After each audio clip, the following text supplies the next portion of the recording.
সপ্তাহ জুড়েই মূল্যসূচকের উত্থানে আজও ঢাকার শেয়ার বাজারে লেনদেন ছাড়িয়েছে ১৪০০ কোটির ঘর, যা গত ১৩ মাসের মধ্যে সর্বোচ্চ। এছাড়া এ সময় ডিএসসির প্রধান সূচক বেড়েছে ২১.৮৭ পয়েন্ট। অন্যদিকে চট্টগ্রাম স্টক এক্সচেঞ্জের সার্বিক সূচকও বেড়েছে ২২.৭৪ পয়েন্টের বেশি।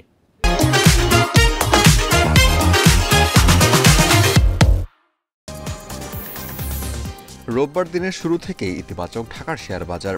প্রথম ৫ মিনিটে প্রধান সূচক বাড়ে ৩৪ পয়েন্ট। তবে বেলা বাড়ার সঙ্গে সঙ্গে শুরু হয় সূচকের উত্থান পতন। দিন শেষে ডিএসইএক্স সূচক ২১.৮৭ পয়েন্ট বেড়ে অবস্থান করছে ৫,৬৩৬ পয়েন্টে।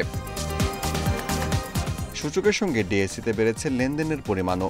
আজ মোট লেনদেন হয়েছে ১,৪৪১ কোটি ৯০ লাখ টাকা, যা গত ১৩ মাসের মধ্যে সর্বোচ্চ।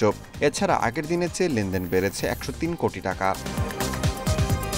হাতবদলে অংশে নেওয়া ৪০০টি কোম্পানি ও মিউচুয়াল ফান্ডের মধ্যে দর বেড়েছে ২৪৮টি প্রতিষ্ঠানের শেয়ারের, কমেছে ১২৭টি এবং অপরিবর্তিত রয়েছে ২৫টি প্রতিষ্ঠানের শেয়ার দর।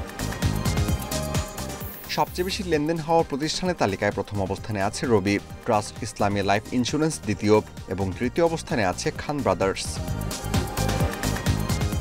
শতাংশের দিক থেকে দর বৃদ্ধির তালিকায় প্রথম অবস্থানে আছে জিবিবি পাওয়ার, দ্বিতীয় জেনারেশন নেক্সট ফ্যাশন এবং তৃতীয় অবস্থানে আছে রূপালী লাইফ ইন্স্যুরেন্স।